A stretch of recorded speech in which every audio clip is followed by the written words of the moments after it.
மதிய ஆயுதம் சேனல் மூலம் அன்பு நண்பர்களுக்கு அன்பு வணக்கங்கள்.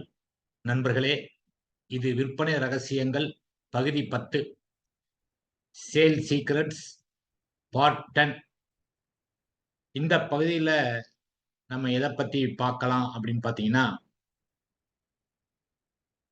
இப்ப நிறைய ஏஜென்ட் சந்திக்கக்கூடிய ஒரு பிரச்சனைக்கு ஒரு தீர்வை வந்து நம்ம இன்னைக்கு பார்க்கலாம். என்ன பிரச்சனை அப்படின்னு பார்த்தீங்கன்னா, பெரிய ஹெச்என்ஐ கிளையண்ட் எல்லாமே அப்பாயின்ட்மென்ட் கொடுக்க மாட்டேங்கிறாங்க சார். அவங்க வந்து நம்ம இன்சூரன்ஸ் அப்படின்னு சொன்னாலும் சரி, இல்ல வேற எத சொன்னாலும் சரி, நம்மள சந்திப்பதற்கு அப்பாயின்ட்மென்ட்டே ஒதுக்க மாட்டேங்கிறாங்க. அப்படிங்கிற பிரச்சனை நெறைய முகவர்களுக்கு இருக்கு. இதை எப்படி ஒரு முகவர் டீல் பண்றாரு அப்படின்னு சொல்லி, அவரோட வெற்றியின் ரகசியத்த இப்ப உங்களுக்கு ஷேர் பண்றேன்.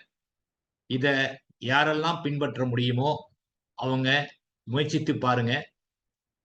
ரொம்ப ஒரு புதுமையான விஷயமா தான் இருக்கு. அப்பாயின்ட்மென்ட் அப்படின்னு கேட்டா யாருமே குடுக்க மாட்டாங்க அப்படின்னு சொல்றாரு அந்த முகவர். இன்னும் நம்ம நாட்ல அப்பாயின்ட்மென்ட் குடுத்து, அத வந்து அவங்க கரெக்ட்டா ஃபாலோ பண்ணி, நம்மள மீட் பண்ற மாரியான நிலைமை நம்ம தமிழ்நாட்ல இன்னும் வரல. மத்த நாட பத்தி நமக்கு தெரியாது. மத்த ஸ்டேட்ட பத்தியும் நமக்கு தெரியாது. நம்மளுடைய லோக்கல்ல பார்த்தீங்கன்னா, பெருசா யாரும் அப்பாயின்ட்மென்ட்ட குடுக்கறதில்ல. அப்படியே அப்பாயின்ட்மென்ட் குடுத்தாலும், அத கரெக்ட்டா ஃபாலோ பண்ணி இந்த நேரத்துல அவரு வருவாங்க அப்படிங்கிறதெல்லாம் பார்க்கறதில்ல. ஹாஸ்பிட்டலே நம்ம பார்க்கலாம். ஹாஸ்பிட்டல்ல அப்பாயின்ட்மென்ட் குடுப்பாங்க. ஆனா, அப்பாயின்ட்மென்ட்க்கும் நம்ம டாக்டர போய் பார்க்கிற நேரத்துக்கும் சம்பந்தமே இருக்காது. அந்த அப்பாயின்ட்மென்ட் எதுக்கு நம்ம குடுக்குறாங்கன்னு நமக்கே தெரியாது. அது ஒரு ஃபார்மாலிட்டி மாரி தான் கொண்டு போவாங்களே ஒழிய, அந்த கரெக்ட்டா ஷெட்யூல்டு படி அப்பாயின்ட்மென்ட் படி நம்ம போறது அப்படிங்கிறது இப்போதைக்கு இல்ல. அதான் நடைமுறை உண்மை. இதுல சில விதிவிலக்க விட்டுருங்க. மெஜாரிட்டி நம்ம பேசுறோம். அப்ப இந்த பிரச்சனைய அவர் எப்படி டீல் பண்றாரு அப்படின்னு பார்த்தீங்கன்னா, அவர் வந்து ப்ராஸ்பெக்ட்ட எப்படி மீட் பண்றாரு அப்படின்னு பார்த்தீங்கன்னா, அவரு அப்பாயின்ட்மென்ட் கேட்பது இல்லையாமா. அதுக்கு பதிலா, "நம்ம மீட் பண்ணலாமா?" அப்படின்னு கேட்பாராம். "வாங்க ஒரு பிரேக்ஃபாஸ்ட் சாப்பிடலாம். நம்ம ஒண்ணா சேர்ந்து கொஞ்சம் ரிலாக்ஸா நம்ம ஒரு பிரேக்ஃபாஸ்ட் சாப்பிடலாம். லஞ்ச் சாப்பிடலாம். இல்ல டின்னர் சாப்பிடலாம். இல்ல ஒரு டீ சாப்பிடலாம்." அப்படின்னு சொல்லிட்டு, மீட் பண்ணலாம் அப்படின்னு சொல்லி தான் அவரு வந்து கூப்பிடுவாராம்.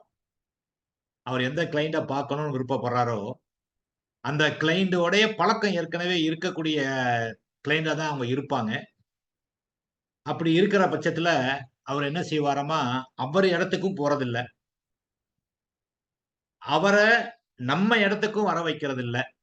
அதுக்கு மாறா, ஒரு பொதுவான இடத்துல, அருமையான ஒரு லொகேஷன் உள்ள, பக்கமாவும் இருக்கக்கூடிய ஒரு இடத்துல, நல்ல குவாலிட்டி, டேஸ்ட் இருக்கக்கூடிய ஒரு இடத்துல வந்து அவரு மீட் பண்ணுவாராம். அங்க வரச் சொல்லி மீட் பண்ணுவாங்களாம். "வாங்க நம்ம எல்லாம் உட்கார்ந்து ஒரு பிரேக்ஃபாஸ்ட் சாப்பிடலாம்." ஒத்த எண்ணம் இருந்தாங்க அப்படின்னா, ஒருத்தர் 2, 3 பேர், 5 பேர் வரைக்கும் கூட ஒரே மீட்டிங்ல அவர் வந்து மீட் பண்ணுவாராம். மீட் பண்ணி அவரு பிசினஸ பத்திலாம் கேட்க மாட்டாரு. பிசினஸ பத்திலாம் எதுவுமே பேசுறதில்ல. மாறா அவங்க மனச தைக்கிற மாரி சில கேள்விகள கேட்பாராம். அப்படியே கேசுவலா பேசுற மாரி.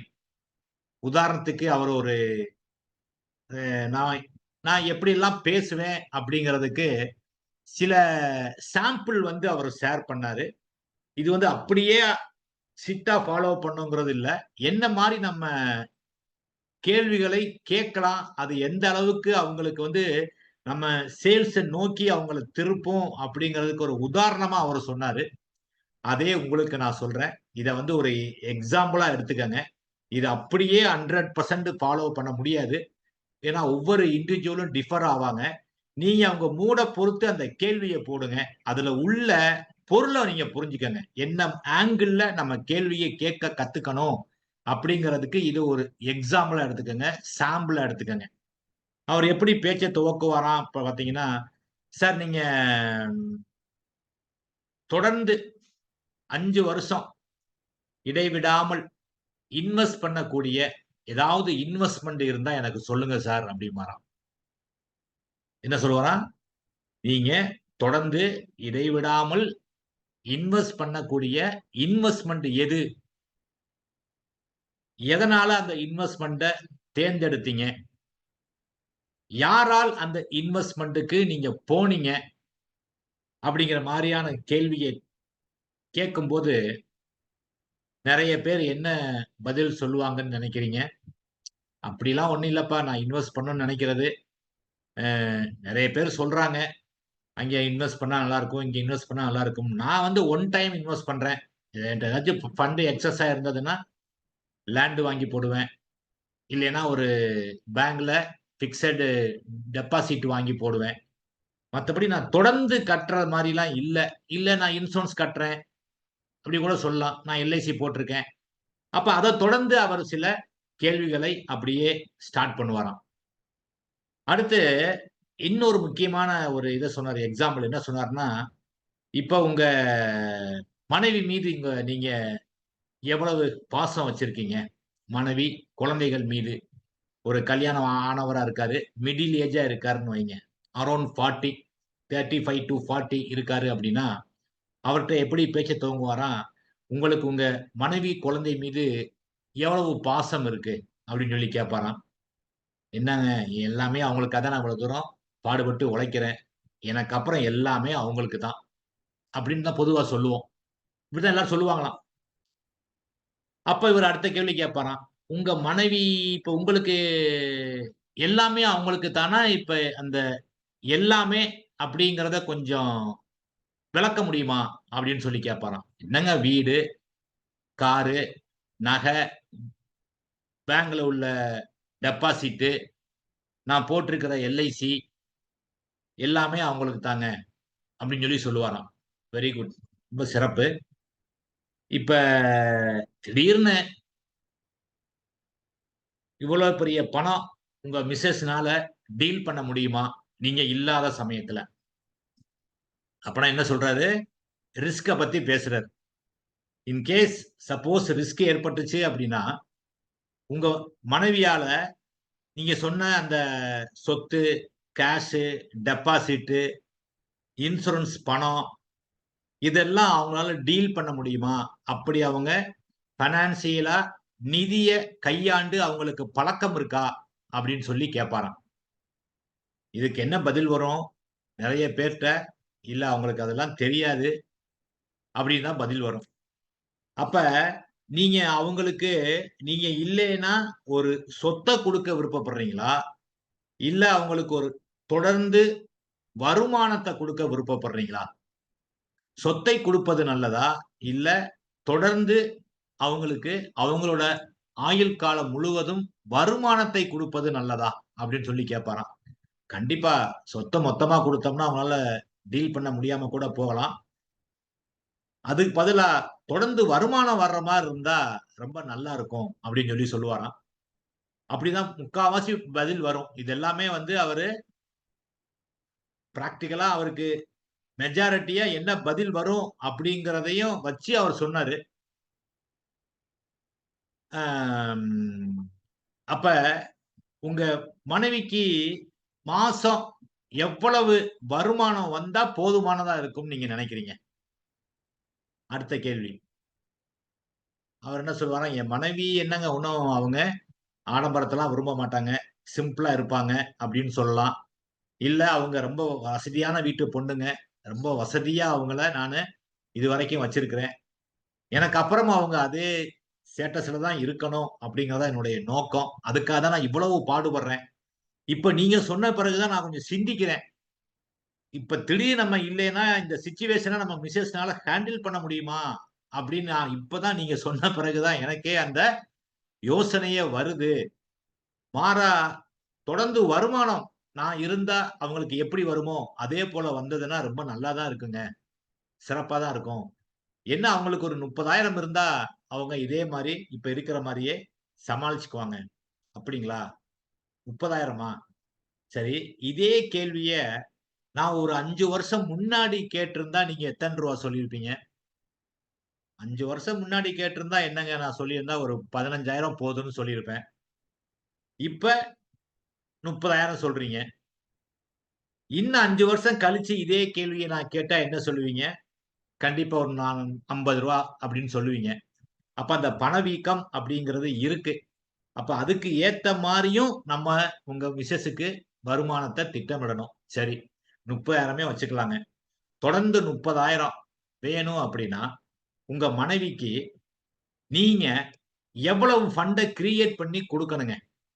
எவ்வளவு ஃபண்ட கிரியேட் பண்ணா, அதுல இருந்து அவங்க வட்டி வாங்கி மாசமானா அவங்க செலவு பண்ண முடியும். என்னங்க நாளைக்கு என்ன இன்ட்ரஸ்ட் ரேட் இருக்குன்னு தெரியாதுங்க. இன்னைக்குள்ள ரேட் படி பார்த்தீங்கன்னா, பேங்க்ல ஒரு 6% இன்ட்ரஸ்ட் ரேட் இருக்கு. 6% இன்ட்ரஸ்ட் ரேட்னா, நம்ம ஒரு ஃபண்ட் நம்ம எவ்வளவு கிரியேட் பண்ணணுங்க? நமக்கு அத பத்தி ஒரு புரிதல் இல்லையே!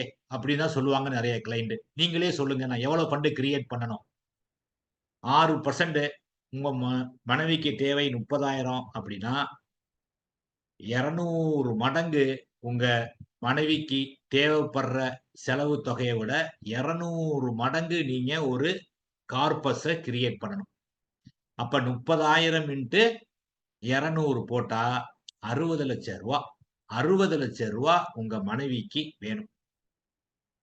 ரூ. 60,00,000 நீங்க இல்லாத சமயத்துல வந்தா தான், அத அப்படியே பேங்க்ல போட்டாங்கன்னா, 6% இன்ட்ரெஸ்ட்னா வருஷத்துக்கு ரூ. 3,60,000 மாசமா மாத்துனோம்னா, மாசம் ரூ. 30,000 அந்த அமௌண்ட் ஆனது வந்து கொண்டு இருக்கும்.